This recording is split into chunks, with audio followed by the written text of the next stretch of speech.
The rain came down in sheets across the Wyoming plains, turning the dirt roads into rivers of black mud. Most people were already indoors, wrapped in blankets and protected from the storm. But two elderly figures kept moving through the darkness. Harold Whitaker, 82 years old, leaned heavily on a worn wooden cane.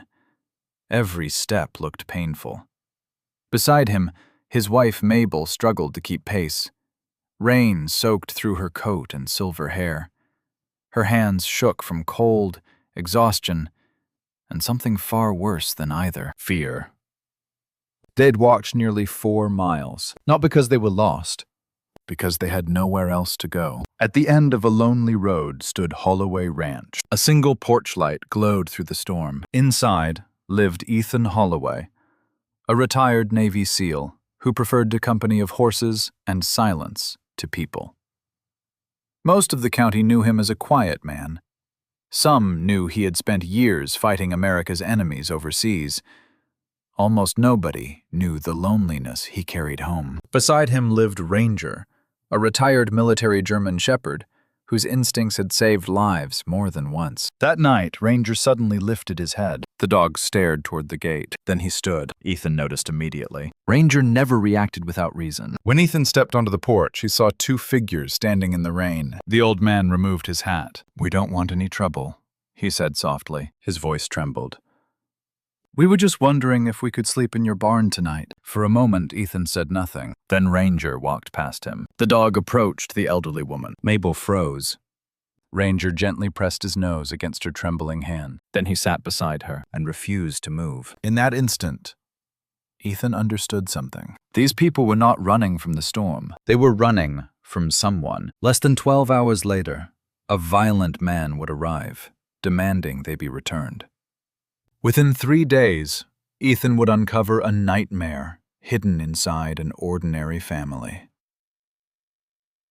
And before it was over, a lonely soldier and his loyal dog would risk everything to protect 2 people the world had forgotten. Because sometimes, evil doesn't come from strangers. Sometimes it shares your last name. Ethan Holloway had been alone for a long time. Not completely alone. Ranger made sure of that.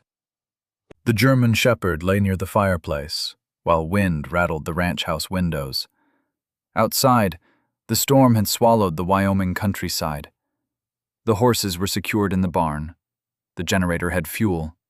The fences had survived another season. Everything was as it should be. Yet Ethan still felt the familiar emptiness that settled over the ranch after sunset. 3 years had passed since he left the Navy. 3 years since he traded combat missions for cattle fences. Some nights the silence felt peaceful. Other nights it felt enormous. He poured himself another cup of coffee and looked at an old photograph hanging above the fireplace. His parents.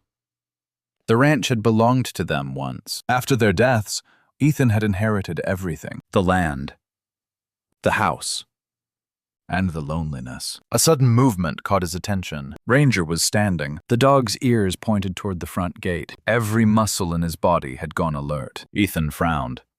"What is it, boy?" Ranger didn't bark. That worried Ethan more. The dog simply stared into the darkness. Ethan grabbed a flashlight and stepped onto the porch. Cold rain slapped his face. At first, he saw nothing. Then lightning flashed. 2 figures appeared near the gate. They were moving slowly, painfully, as if every step required effort. Ethan walked toward them, while Ranger stayed close beside him. When he reached the gate, he saw they were elderly, much older than he first thought. The man's clothes were soaked through. The woman looked barely able to remain standing. "Are you folks okay?" Ethan asked. The old man offered a weak smile. "We've been better." His voice carried the pride of someone who hated asking for help. "My name is Harold Whitaker." He motioned toward the woman. "This is my wife, Mabel." Mabel attempted a smile, but couldn't quite manage it. Her eyes kept darting toward the road behind them, as if she expected someone to appear. "We saw your light," Harold said quietly. "We don't need much. Just a corner of the barn until morning." Ethan looked at them carefully. Something felt wrong. Not their clothes. Not the storm. Them. The fear. The exhaustion. The hopelessness. Then Ranger walked forward. The dog stopped beside Mabel. She flinched.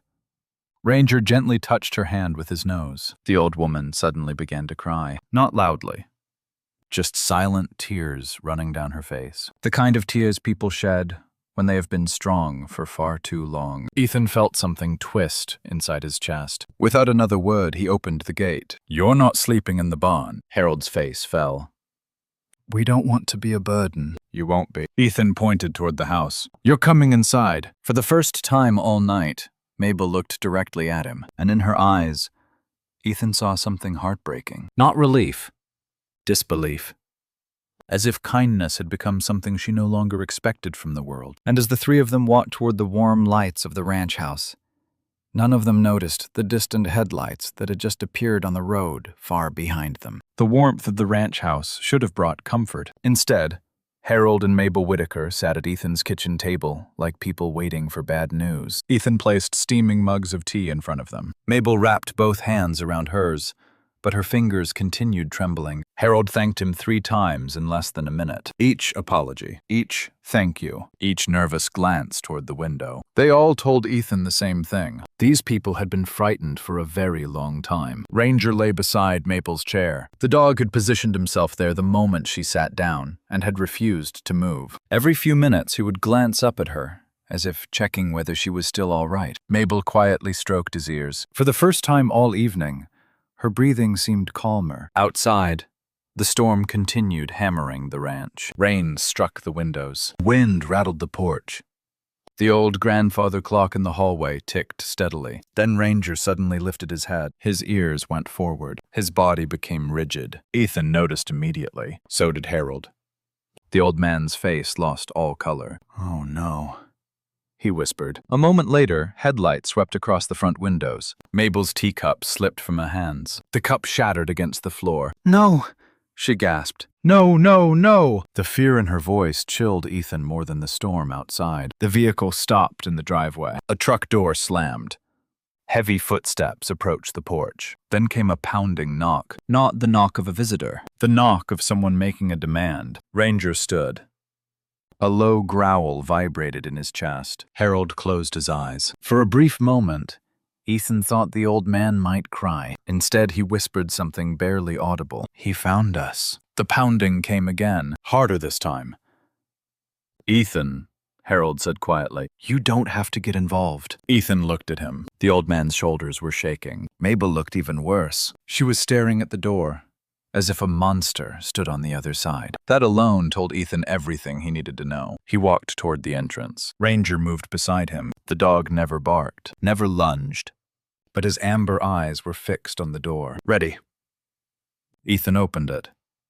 A large man stood on the porch, mid-40s, heavy build, mud-covered boots, anger written across every feature of his face. Rain soaked his dark jacket. His eyes immediately tried to look past Ethan into the house. "There they are," he snapped. Relief and fury mixed in his expression. "I've been looking all over the county." "You are?"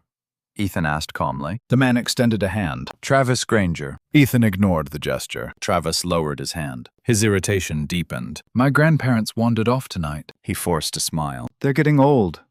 Sometimes they become confused." Inside the kitchen, Ethan heard Mabel quietly whimper. "Confused?"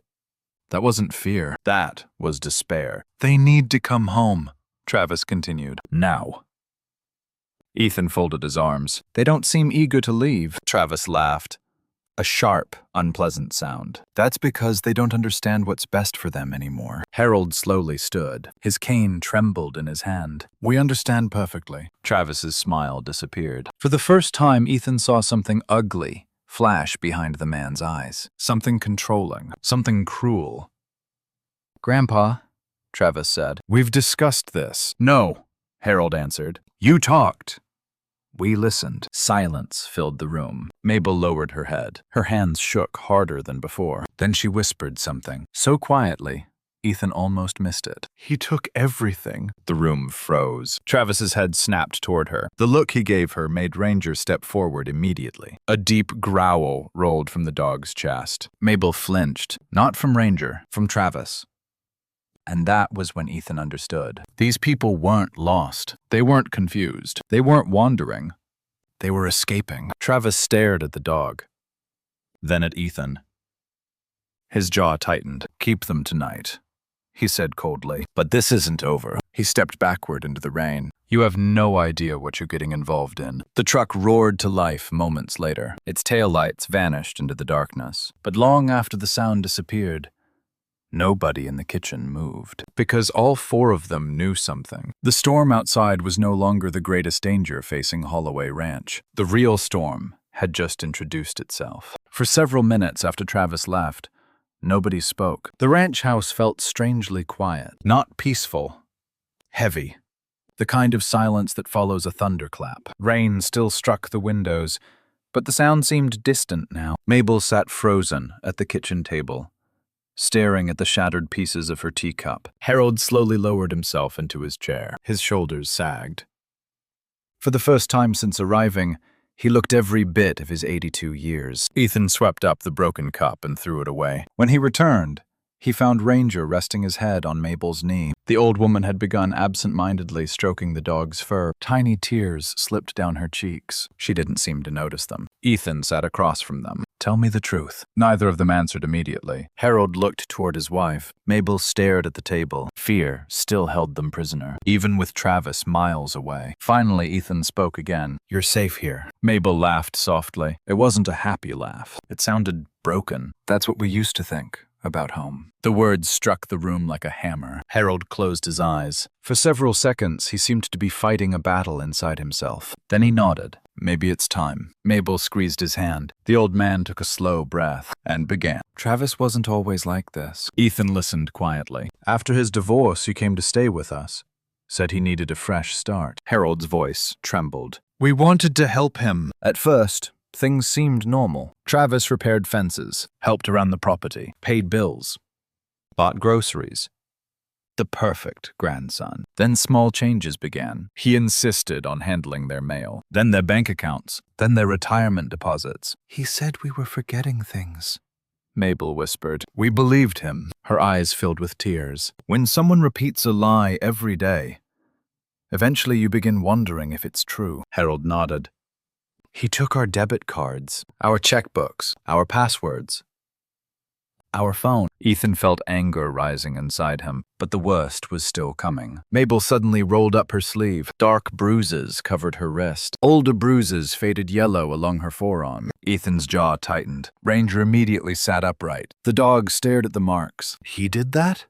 Ethan asked. Mabel lowered her eyes. I hid $60. The room fell silent. $60? She nodded. I wanted to buy Harold's medicine. Her voice cracked. When Travis found the money, he grabbed me. Harold looked away. Shame flooded his face. Ethan noticed it and hated it. Victims always seemed to carry the shame that belonged to their abusers. It wasn't your fault, Ethan said. Neither of them seemed convinced. Then came the worst revelation. Harold's voice dropped to a whisper. He locked us upstairs. Ethan stared. What? At night. The old man's hands shook. He said old people wander. Mabel began crying openly. There was a lock on the outside. For a moment, Ethan couldn't speak. He had seen cruelty overseas. He had seen violence, war, terror.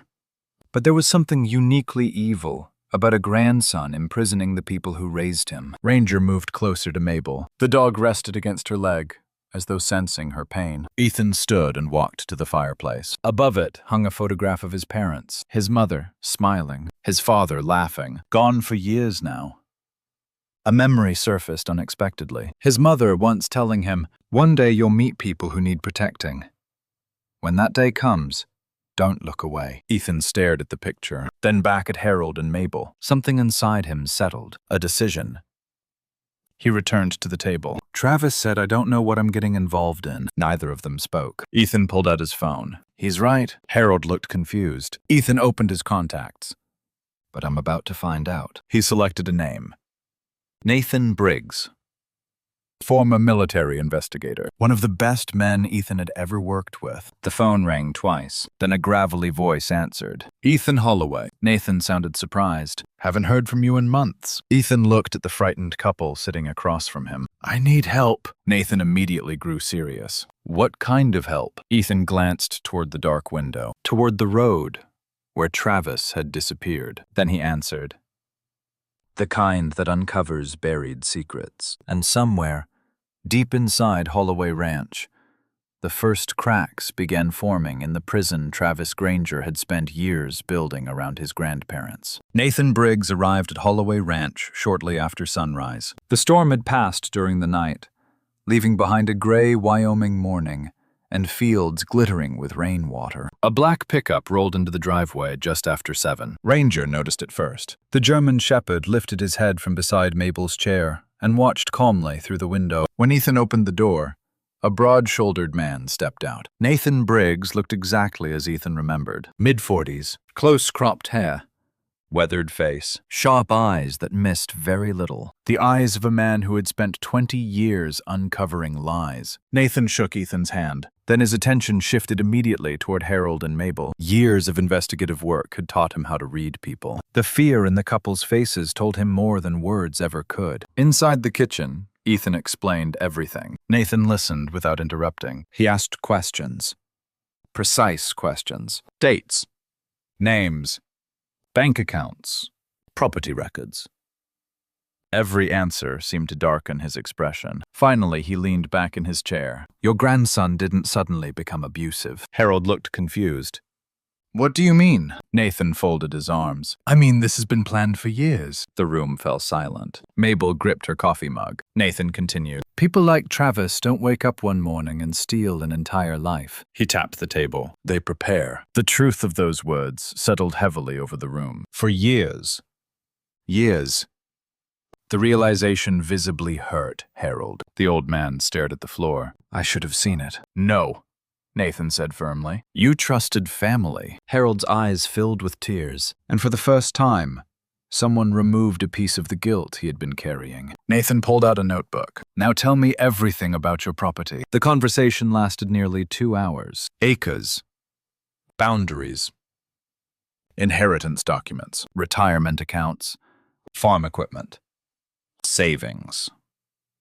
Insurance. By the end, Nathan had reached a disturbing conclusion. Travis wasn't simply controlling them. He was positioning himself to take everything. Every acre. Every dollar. Every memory. Then something unexpected happened. Ranger suddenly stood. The dog's ears lifted. He walked toward the mudroom, slowly. Purposefully. Everyone watched. Ranger stopped beneath a coat hanging on a wooden hook. Harold's coat. The dog nudged the pocket. Once. Twice. Then he barked. A single sharp bark. Nathan frowned. What's he doing? Ethan knew better than to ignore Ranger. The dog had spent years detecting explosives, weapons, and hidden threats. If Ranger was interested in something, there was usually a reason. Ethan reached into the coat pocket. His fingers touched metal. He pulled out a small, rusted tin box. Harold stared. His eyes widened. Oh my God. Mabel suddenly covered her mouth. Tears instantly filled her eyes. What is it? Ethan asked. Mabel's voice trembled. I thought it was gone. Harold slowly took the box. His hands shook violently. I hid it months ago. Inside were folded papers, old envelopes, bank notices, property records, and something else, a handwritten note. The paper was yellowed and creased. Nathan carefully unfolded it. The room grew silent. The message contained only one sentence. If anything happens to us, investigate Travis Granger. Nobody spoke. Mabel began crying. Not softly this time. Deep, painful sobs. The kind that came from carrying fear for too many years. Harold wrapped an arm around her shoulders. His own eyes were wet. I wrote that, he whispered. I remember now. Nathan examined the remaining documents. Minutes later, his expression changed, then changed again. Finally, he looked up. This is bad. Ethan felt his stomach tighten. How bad? Nathan slid a document across the table. Property transfer paperwork. Several signatures appeared at the bottom. Harold immediately shook his head. I never signed that. Nathan nodded. I know. How? Nathan pointed to the signature. The handwriting doesn't match. The room became very still. Then Nathan uncovered another document, and another, and another. Each one connected to land ownership, each one carrying suspicious signatures, each one benefiting Travis. Mabel stared in horror. He was trying to take our farm. Nathan looked directly at her. No. His voice was grim. He was trying to steal your entire future. A heavy silence followed. Then Ethan picked up his phone. "Who are you calling?" Nathan asked. Ethan looked at the forged documents, the bruises on Mabel's arms, the fear in Harold's eyes. Then he answered, "A lawyer." Nathan nodded slowly. "Good." Because for the first time since arriving, both men understood the same thing. This wasn't a family dispute anymore. It was a criminal case. And somewhere out there, Travis Granger still believed he was winning. Victoria Hale arrived at Holloway Ranch the following morning. The elder rights attorney stepped from her dark sedan, carrying 2 briefcases, and the calm confidence of someone who had spent years confronting people who believed they were untouchable. She was in her early 40s, sharp-eyed and composed, with an attention to detail that immediately reminded Ethan of military intelligence officers he had worked beside overseas. Within 30 minutes of reviewing the documents Nathan had uncovered, Victoria reached the same conclusion. "This isn't neglect," she said. "It's organized exploitation." Harold lowered his head. Mabel stared silently into her tea. Victoria softened her voice. "You are victims of abuse." The words seemed to physically hurt them. Not because they disagreed, because hearing the truth spoken aloud made it real. For years they had explained away Travis's behavior, made excuses, accepted blame. Now a stranger was telling them what they had been afraid to admit. None of it had been their fault. That afternoon, Victoria arranged a meeting with Sheriff Samuel Crow. The sheriff arrived with Deputy Jacob Mercer. Samuel Crow was a respected lawman who had served the county for more than 20 years. As Ethan explained the situation, the sheriff's expression grew increasingly troubled. By the time Victoria showed him the forged property documents, his jaw had hardened. "I think it's time we visit the Whitaker house." Mabel immediately became pale. Harold looked as though he had been asked to walk back into a nightmare, Ethan noticed. "So do we have to?" Harold asked quietly. Victoria looked at him. "Only if you're ready." For several seconds, the old man said nothing. Then he slowly nodded. "If we're going to stop him, we have to face it." 2 hours later, they pulled into the long gravel driveway leading to the Whitaker property. The farmhouse stood beneath gray skies. From a distance, it looked ordinary, even beautiful. White siding, a wraparound porch, large cottonwood trees, the kind of place people imagined when they thought about family. But as Ethan stepped from his truck, he felt something unsettling. The house didn't feel lived in. It felt controlled, like a prison pretending to be a home. Mabel hesitated before approaching the front door. Ranger remained beside her. The dog never left her side anymore, as if he understood she needed protection. Sheriff Crow opened the door. The smell hit them immediately. Stale air, dust, neglect. Inside, the house felt cold, despite the mild weather. Victoria began photographing everything. Unpaid bills covered the kitchen counter. Collection notices, medical statements, overdue utility warnings. Yet according to the pension records, Harold and Mabel should have been financially comfortable. Where was the money going? Deputy Mercer asked. Nobody needed to answer. They already knew. As the search continued, disturbing details emerged everywhere. Medicine bottles hidden inside a locked cabinet. Food cupboards nearly empty. A freezer containing little more than frozen bread and discounted canned meals. Mabel lowered her eyes. Sometimes he said we were spending too much. Ethan clenched his jaw. The anger inside him was growing. Then Ranger stopped. The German shepherd stood motionless at the bottom of the staircase, his ears lifted. His eyes focused upward. Ethan followed his gaze. At the top of the stairs sat a narrow hallway. Halfway down stood a bedroom door. Something about it looked wrong, very wrong. Sheriff Crow climbed the stairs first. Then he froze. "Oh, God." Everyone followed. A heavy metal slide bolt had been installed on the outside of the bedroom door. Outside. Not inside. Outside. The implication was horrifying. Nobody spoke. Mabel quietly began crying. Harold looked away. Shame filled his face once again. Victoria gently touched his shoulder. "You don't need to be embarrassed." The old man swallowed hard. "He said it was for our safety." The sheriff slowly opened the door. The room beyond was small. 2 narrow beds, 1 dresser, 1 chair, a single window, and bars. Metal bars screwed across the frame from the outside. The room fell silent. Even Deputy Mercer looked sick. "This isn't safety," Sheriff Crow said quietly. "This is confinement." Ranger entered the room. The dog moved slowly along the floor. Then he stopped beside one of the beds. He lowered his nose, sniffed, and pushed his muzzle beneath the mattress. Ethan knelt down, carefully reached underneath, and pulled out a small digital recorder. Mabel gasped. Her hands flew to her mouth. "I hid that." Victoria immediately took the device. The sheriff pressed play. Static filled the room. Then a voice emerged. Travis. Angry. Drunk. Threatening. The recording continued, and with every word, the case against Travis Granger grew stronger. Much stronger, because the house itself had finally begun telling the truth. The recording changed everything. Inside the small upstairs bedroom, nobody spoke as Travis Granger's voice echoed from the device. At first, it was only shouting, then insults, then threats. Each word stripped away another layer of the mask he had worn for years. "You'll sign what I put in front of you." The recording crackled. A loud crash followed. Then Mabel's frightened voice. Then Harold's. Weak. Defiant. Still trying to protect his wife. The audio ended several minutes later. The silence that followed felt enormous. Sheriff Samuel Crow removed his hat. Deputy Mercer stared at the floor. Even Victoria Hale looked shaken. The evidence was overwhelming.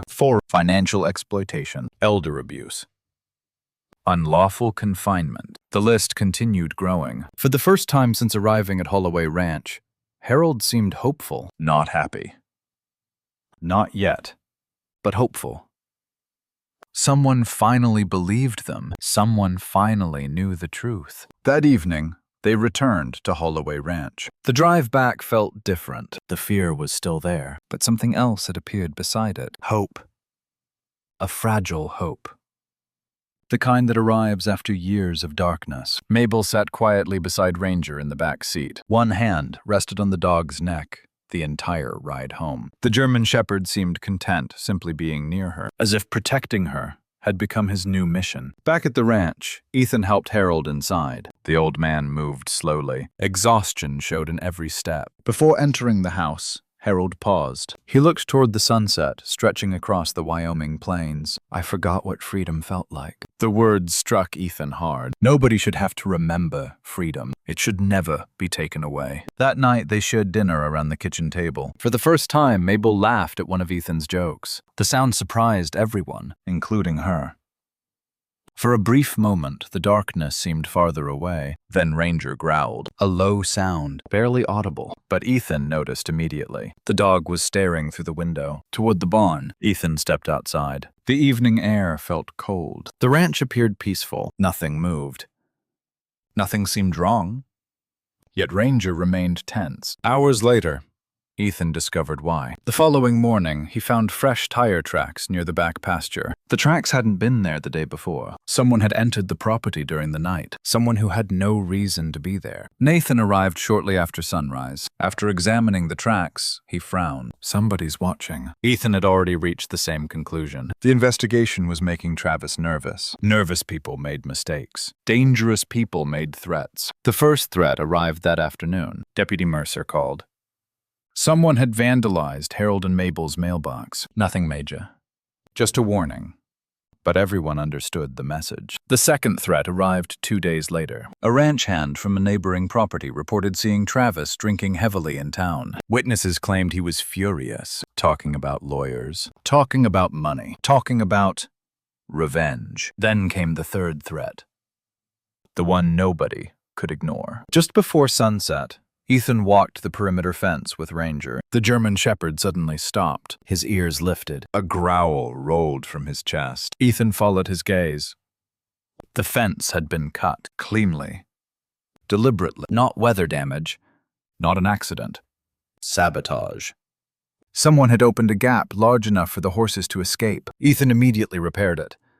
But his instincts screamed the same warning. This wasn't over, not even close. As darkness settled over Holloway Ranch, another discovery awaited them. Near the hay barn, painted in bright red letters across the weathered wood, a message. Fresh, still dripping. Mabel gasped when she saw it. Harold went pale. Even Nathan fell silent. The words seemed to glow beneath the fading sunlight. Return the old people, or everything burns. For several seconds, nobody moved. Nobody spoke.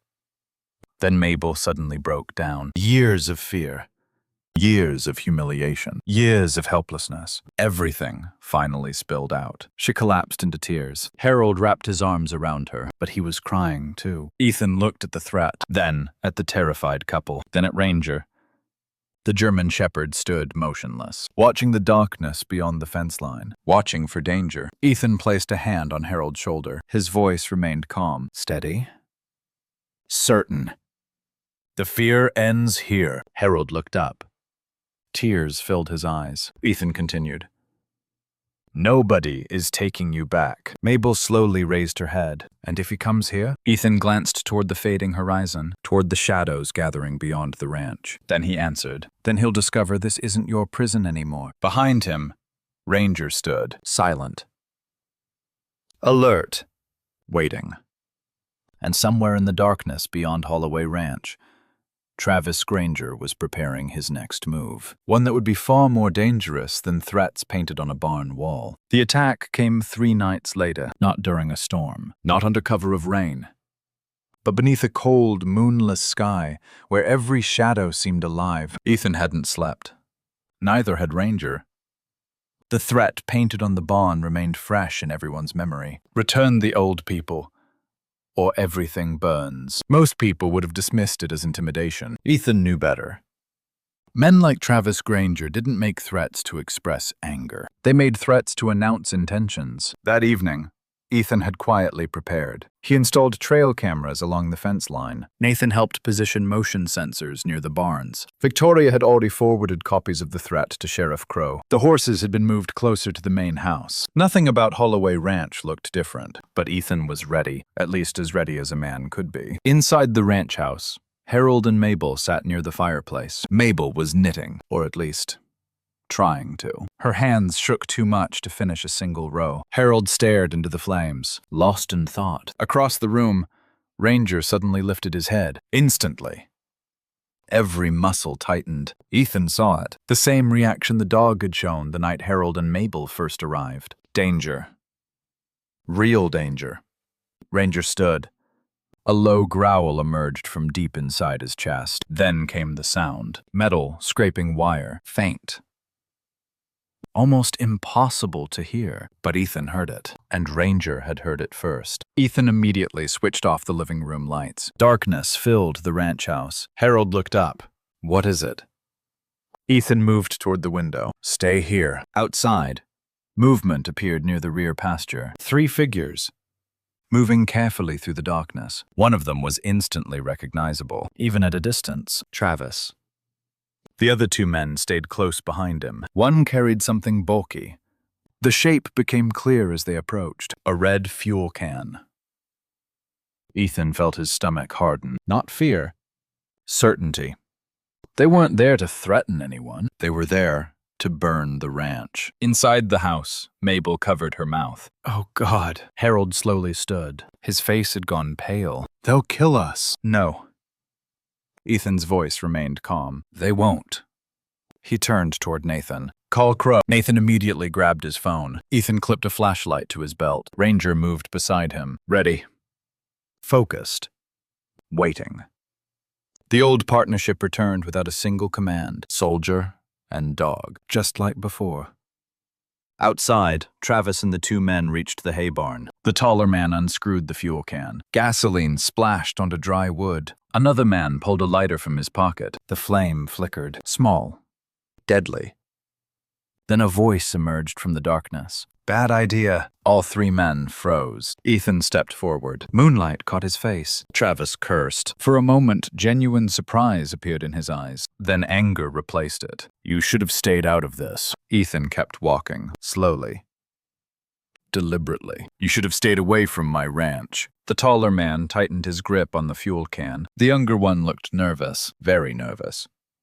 Neither seemed eager to continue. Only Travis looked determined. Because Travis wasn't fighting for money anymore. He was fighting for control, and he was losing. That land belongs to me, Travis shouted. It belongs to my grandparents. They don't know what's good for them. Ethan stopped 20 feet away. You keep telling yourself that. The younger accomplice suddenly lit the lighter again. A small orange flame appeared. Ranger exploded into motion. The German shepherd barked once, a thunderous bark that shattered the silence. The younger man jumped backward. The lighter slipped from his fingers. It landed harmlessly in the dirt. Panic flashed across his face. Then everything happened at once. The fuel can fell. Gasoline splashed across the ground. One man ran. The other stumbled backward. Travis lunged forward. Ranger blocked him immediately. Not attacking. Not biting. Simply standing between Travis and the ranch. Between Travis and the people he wanted to hurt. The message was unmistakable. You go no farther. Sirens suddenly echoed across the valley, distant, growing louder. Travis turned. Shock spread across his face. Nathan had reached Sheriff Crow, and help was coming fast. For the first time all night, Travis looked afraid, truly afraid.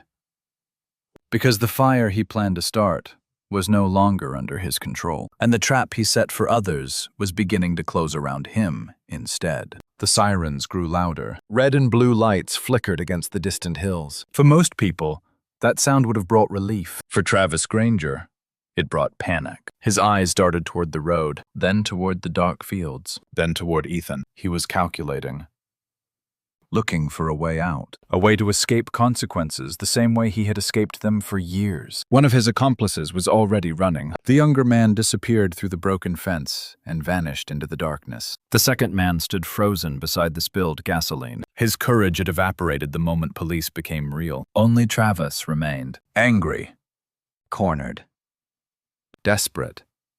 And desperate people often made dangerous decisions. Ethan saw the change immediately. The shift in posture, the tightening jaw, the wild look entering his eyes. Travis suddenly turned and sprinted toward the ranch house. "Travis!" Ethan shouted, but the man ignored him. He wasn't running from the police. He was running toward something or someone. The front porch. Inside the house, Mabel saw him first, her face drained of color. "Harold!" The old man was already standing, slowly, painfully, leaning on his cane. Something had changed inside him. For years, he had lived under fear, years of manipulation, years of humiliation, years of silence. But tonight, something else had taken its place. Enough. Harold opened the front door. "Don't!" Mabel cried, but he stepped outside anyway. The cold night wind caught his gray hair. His shoulders trembled. His knees looked unsteady. Yet somehow he seemed taller than he had before. Travis reached the porch and stopped. For a brief moment, both men simply stared at one another. Grandfather and grandson. Victim and abuser. Two lives connected by blood, separated by choices. "You stupid old man," Travis spat. "Look what you've done!" Harold's grip tightened around his cane. "No." His voice was quiet, but steady. "Look what you've done." The words hit harder than a shout. Travis froze, perhaps because nobody had ever spoken to him that way before. Not Harold. Not Mabel. Not anyone. For years, people had tolerated him, feared him, excused him, protected him from himself. Tonight was different. "You turned everyone against me," Travis snapped. "You called the police. You stole from us. You made me do it." Harold stared at him. Disbelief crossed his face, then sadness, deep sadness. "I raised you." Travis said nothing. "I fed you." Silence. "I buried your mother." The younger man's expression flickered, only briefly.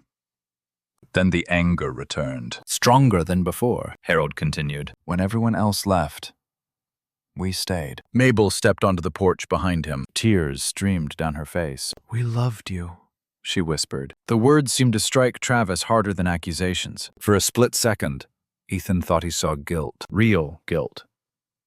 Then it vanished, consumed by resentment. "You owed me!" Travis shouted. The rage exploded from him. "You owed me everything." Harold's eyes filled with tears. "No." His voice cracked. "But we gave you everything anyway." Silence followed, heavy, painful. Years of betrayal hung between them. Then Travis lunged forward, not toward Ethan, not toward the police lights approaching in the distance, toward Harold, toward the old man, who had finally stopped being afraid. Mabel screamed. Ethan moved. But Ranger moved first. The German Shepherd launched forward like a shadow, not attacking, not biting, simply placing himself between Harold and Travis. A living wall. A guardian. A protector. A deep growl rolled from the dog's chest. Travis stopped instantly. Fear flashed across his face. For the first time in years, somebody stood between him and control. Harold looked down at Ranger, then back at his grandson. His eyes were wet, but no longer afraid. For the first time since arriving at Holloway Ranch, Ethan saw something remarkable. Harold Whitaker had taken his life back, not through strength, not through force, but through truth. "You don't own us anymore," Harold said quietly. The words hung in the night air. Simple. Final. Powerful. Moments later, Sheriff Crow's vehicles roared into the driveway. The trap had finally closed, and Travis Granger was standing directly in the center of it. The arrest happened beneath flashing lights and a sky full of stars. Sheriff Samuel Crow personally placed the handcuffs on Travis Granger. The moment felt unreal. For years, Travis had controlled every aspect of Harold and Mabel's lives. He had controlled where they went, what they spent, who they spoke to, what they believed. Now, for the first time, he controlled nothing. As deputies led him toward the patrol car, Travis twisted around and stared at his grandparents. Hatred burned in his eyes. "You'll regret this." The threat hung in the air. But something had changed. Harold did not lower his gaze. Neither did Mabel.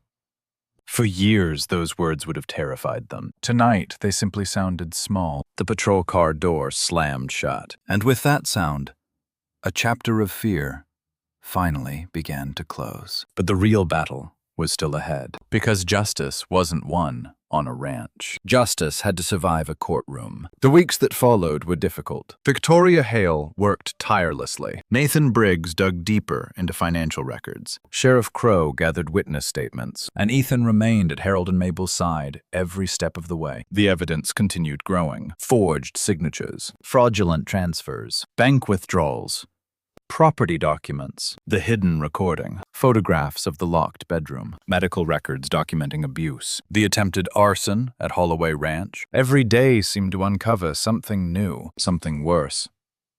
Several times, Travis's attorney attempted to argue that Harold and Mabel were confused, too old to remember events accurately, too elderly to manage their affairs. Victoria expected that strategy. She destroyed it. Dr. Evelyn Cross testified first. The physician calmly explained the bruises, the signs of neglect, the emotional trauma, the patterns commonly seen in elder abuse victims. Her testimony was devastating. Then came the financial experts. They showed how money had disappeared from accounts, how signatures had been altered, how property ownership had quietly shifted toward Travis. The courtroom grew quieter with every witness. Then came the recording. The same recorder Ranger had discovered beneath the mattress. Victoria played it for everyone. Every threat. Every insult.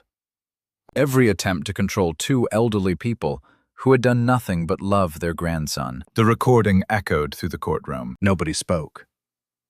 Nobody moved.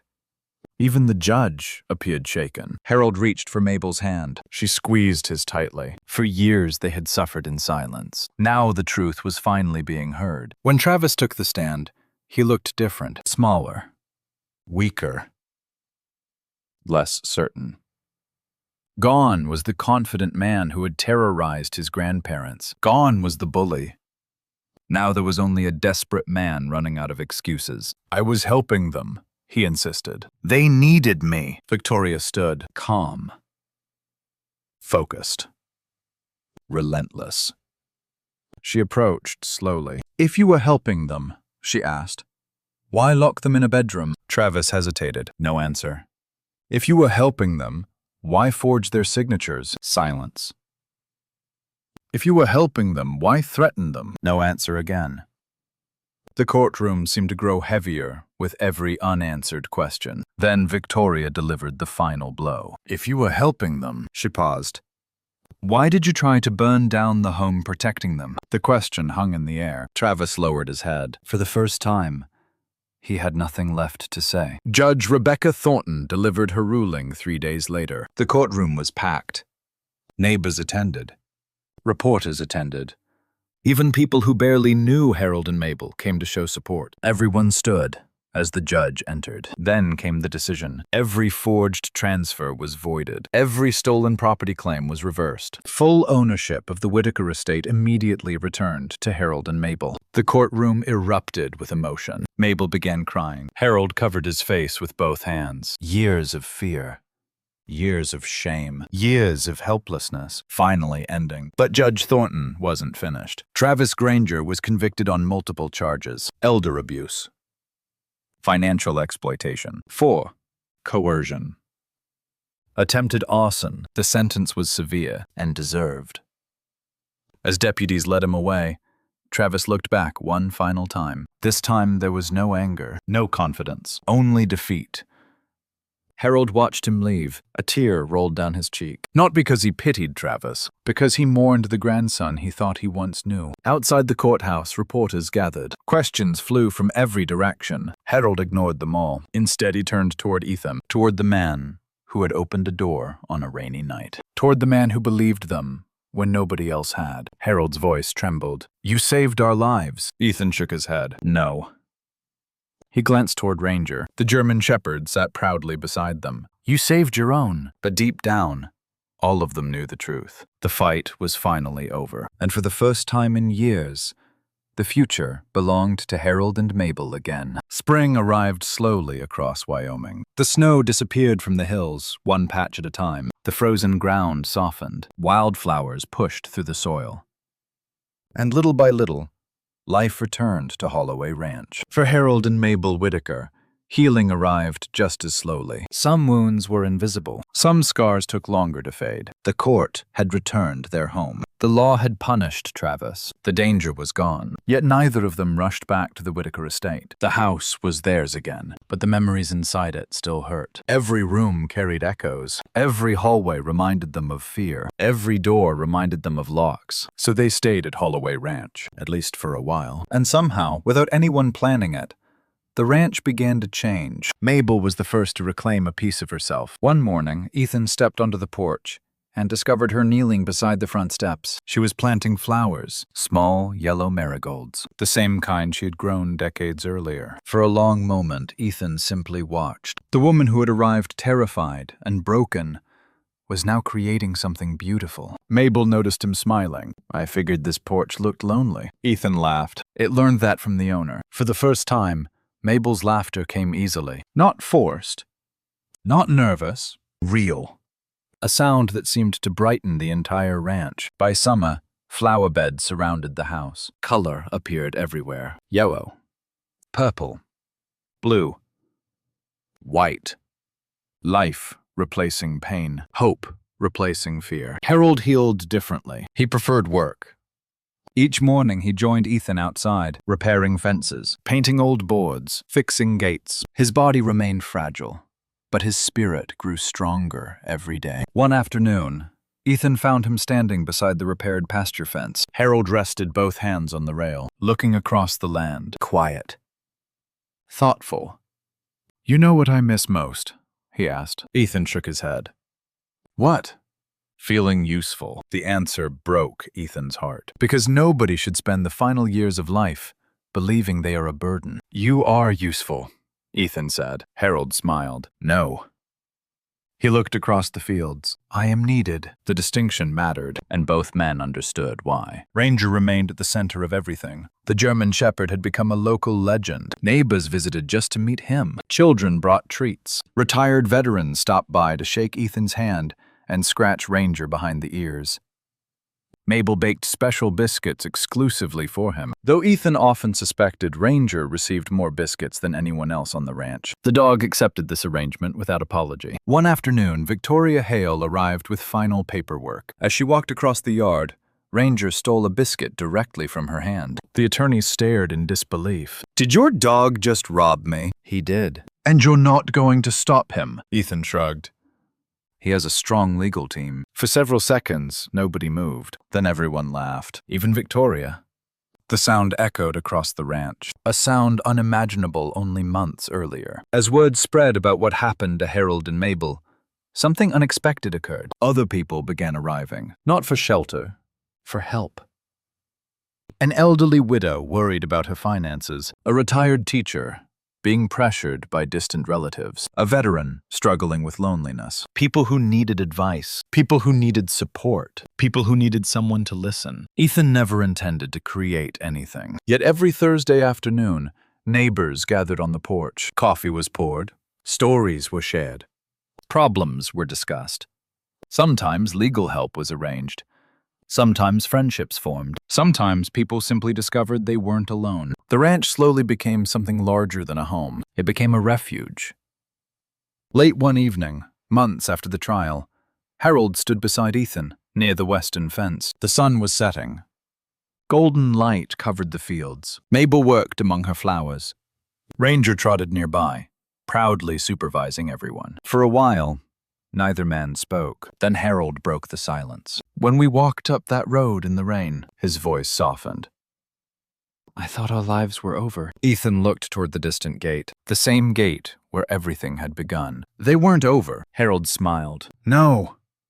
His eyes filled with tears. We were just waiting for someone to open a door. The words lingered between them. Simple. True. Powerful.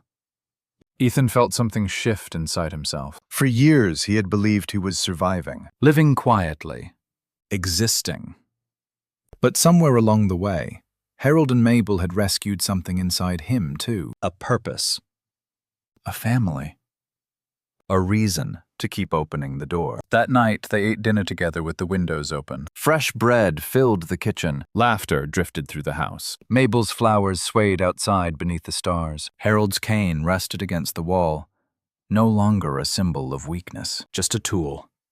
Nothing more. Ranger slept beneath the table, with one paw resting on Ethan's boot. The ranch felt warm, alive, whole.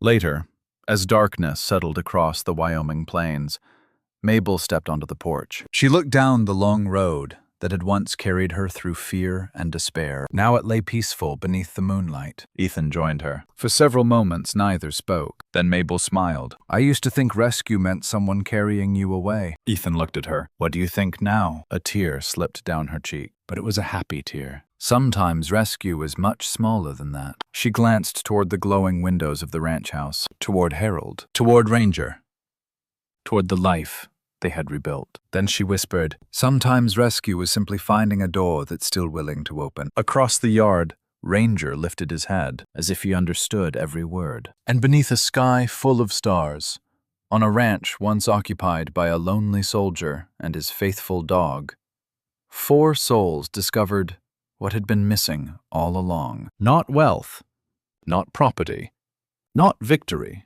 family.